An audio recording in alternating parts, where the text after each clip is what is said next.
आज मी तुमच्यासोबत शेअर करणार आहे पनीर टिक्का मसाला रेसिपी. घरच्या घरी मोजक्या साहित्यामध्ये एकदम पटकन अशी बनवून तयार होते. चला तर झटपट रेसिपीला सुरुवात करूयात. सर्वात आधी तर आपल्याला मॅरिनेशन बनवून घ्यायचं आहे. त्यासाठी 1 वाटी दही घेतलेलं आहे. त्यामध्ये टाकायचं आहे आता 1 चमच लाल मिर्च पावडर, 1 चमच किचन किंग मसाला, 1 चमच पनीर मसाला, अर्धा चमच धने पावडर, अर्धा चमच हळद आणि अर्धा चमच मीठ टाकून घ्यायचं आहे. आता याच्यामध्ये 2 चमच भाजलेलं बेसन टाकून घ्यायचं आहे. आता हे बेसन भाजून घेतलेलं आहे. नंतर कसुरी मेथी टाकून घ्यायची, जिंजर गार्लिक पेस्ट टाकायची अर्धा चमच. आता याच्यामध्ये टाकायचं आहे आपल्या कडकडीत तापलेलं 2 चमच तेल टाकून घ्यायचं आहे. आता हे सर्व मिक्स करून घ्यायचं. इथे आता आपलं मॅरिनेशन बनवून तयार आहे. याच्यामध्ये आता पनीर आणि बाकीचे व्हेजिटेबल टाकून घ्यायचे. 250 ग्रॅम पनीर घेतलेला आहे. त्याला छोट्या छोट्या पीसेसमध्ये कट केलेला आहे. 1 शिमला मिरची चौकोनी आकारामध्ये कट केलेली आहे. 1 कांदा तो पण स्क्वेअर शेपमध्ये कट केलेला आहे आणि 1 टोमॅटो कट करून घेतलेला आहे. आता हे सगळं आपल्याला मॅरिनेशनमध्ये टाकून घ्यायचं आहे. आता हे सगळं आपल्याला मसाल्यामध्ये छान मिक्स करून घ्यायचं आहे आणि अर्धा ते 1 तासासाठी फ्रीजमध्ये ठेवून द्यायचं. याच्यामुळे मसाला पनीर आणि भाज्यांना छान लागला जातो. अर्धा तासासाठी पनीर मॅरिनेट करून घेतलेलं आहे. आता त्याला फ्राय करून घेऊयात. पॅनमध्ये मॅरिनेट केलेलं पनीर काढून घेऊयात आणि आता छान असं फ्राय करून घेऊयात. यासाठी वेगळं तेल घालायची गरज नाही आहे, कारण आपण मॅरिनेशन करताना भरपूर तेल घातलेलं आहे. आता जर वापरलं ना तर एक्स्ट्रा तेल होईल, म्हणून मी आता वापरलेलं नाही आहे.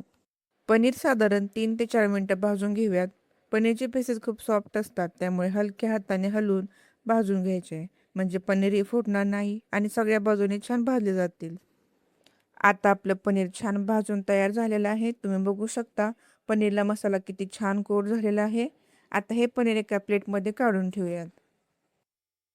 आता त्याच पॅनमध्ये 1 चमच तेल टाकून घ्यायचं. तेल गरम झालं की त्याच्यामध्ये कांदा टाकून घ्यायचा. आता इथे मी 2 मीडियम साईजचे कांदे बारीक चिरून घेतलेले आहेत.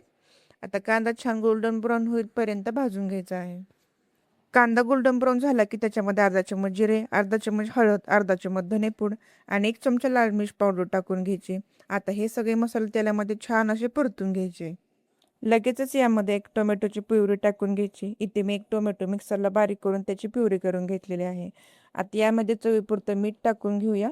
मीठ टाकल्यामुळे काय होतं ना, टोमॅटो लवकर शिजला जातो. आता हे सगळं छान मिक्स करून घ्यायचं आणि झाकण ठेवून टोमॅटो छान शिजवून घ्यायचे.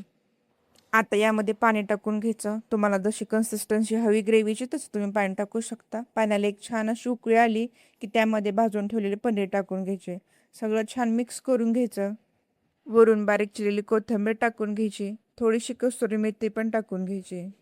झाकण बंद करून 4 ते 5 मिनिटं ठेवून द्यायचं. इथे आपला डिलिशियस पनीर टिक्का बनवून तयार आहे. एकदम रेस्टॉरंट स्टाईलमध्ये घरच्या घरी एकदम टेस्टी असं बनवून तयार होतं. व्हिडिओ आवडला असेल तर लाईक करा. अशाच नवनवीन रेसिपी पाहण्यासाठी चॅनलला सबस्क्राईब करून घ्या. भेटूया पुढच्या व्हिडिओमध्ये नवीन रेसिपीसोबत. धन्यवाद.